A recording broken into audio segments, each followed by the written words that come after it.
Hey guys, bună tuturor, cu voi este Ilinca și astăzi vreau să fac rutina mea de dimineață. Ok, dar știu că în ultimul videoclip, nu știu de ce comentariile au fost, s-au dezactivat, dar da, am să încerc, poate eu le-am dezactivat, nu știu, dar am să încerc data asta să le activez. Ok. Și da, eu zic să începem. Intrăm în baie. Ok, deci parcă ok, what? Ok, știu că azi nu trebuia să merg apă, dar cred că merge. Yay! Ok, deci prima dată când intrăm în baie, periuța de dinți și asta. Ok. Aprindem apa. Și da, am să mă pun un pic pe speed acum.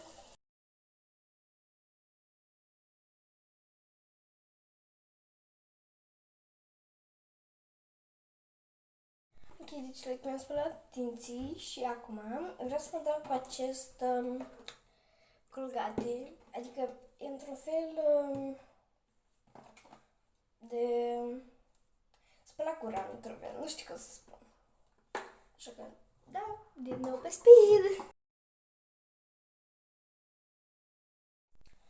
Ok, deci mi-am spălat și dinții și mi-am prins oglinda pentru că am realizat că n-am aprins-o. Acum,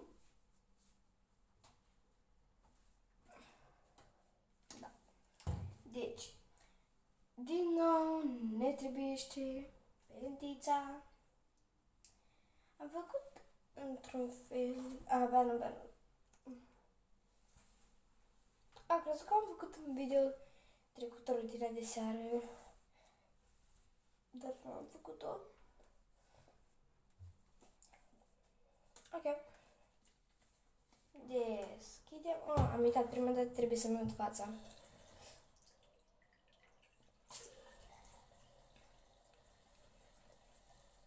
Ok. Haideți să ne ștergem. Iar acum. Ok. Ok. Am luat cam atât. Hai să întingem pe mână. Și ne dăm.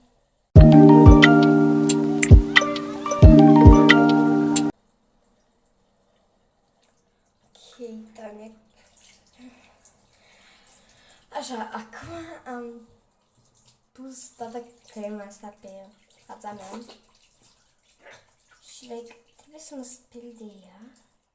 Apropo, ieri tot m-am dat cu ea, pentru că eu ieri am primit-o și ieri m-am dat cu ea. Și vreau să vă spun că este foarte, foarte tare. Adică tenul meu, adică eu am coșuri, dar tenul meu, după, e aici, unde n-am coșuri. Efectiv s-a făcut atât de wow! Chiar wow! Nu există alte cuvinte. S-au făcut câte pipiluși, efectiv, dacă aveam coșurile, era să am de pipiluși. Da. Haideți acum să ne spălăm fața. Deci asta cremă.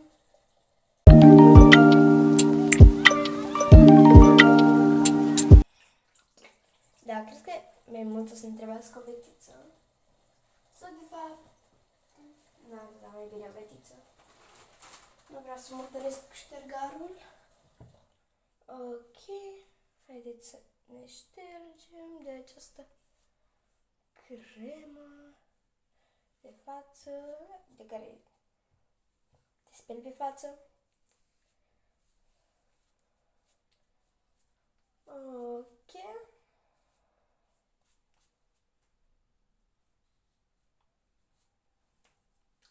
Așa. Acum ne mai spălăm fața încă o dată. Încă a mai rămas.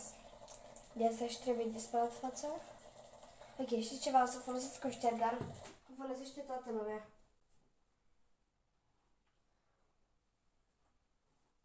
Așa. Ador. Ok. Așa. Haideți să punem asta la loc. Și acum cred că ultimul pas, da, e ultimul pas. Ne dăm cu crema de mâini. De fapt, e chiar ultimul pas, dar oricum. Ok, așa. Apropo, puteți vă frumos să-mi spuneți niște aplicații de editat? Pentru că eu editez pe CapCut, dar e cam greu să încarc acolo. Și like, n-am laptop apropo. Dar, da. De mine rămâne sclipiciul de la crema aia pe față. Ok. Și gata. Ok, prima parte gata. Mai am o pieptă, adică să mă pieptă și să mă aranjez. Să mă îmbrac și cam gata. Haideți să mergem. Ok, am revenit și da, mi-am pieptănat părul și mi l-am aranjat. Și da, acum haideți să ne schimbăm de pijamale. Ok, like, știu că am spus că revenim când îmi schimb outfit-ul, dar am vrut să vă arăt ce outfit cute am. Uitați, mie îmi pare super, super drăguț acest maillot, acest tricou, stați, așa, și acești șorți rupți. Da, mie îmi pare super drăguț, așa că acum chiar revenim când mă îmbrac. Ok, deci am revenit îmbrăcată. Asta este outfit-ul meu. Da, vedeți acolo în oglindă. Și da, cam asta a fost rutina mea de dimineață. Dacă v-a plăcut, nu uitați să dați un like, un subscribe și nu uitați să comentați dacă comentariile nu să fie dezactivate. Cu voi a fost a voastră Ilinca, ne revedem data viitoare, pa!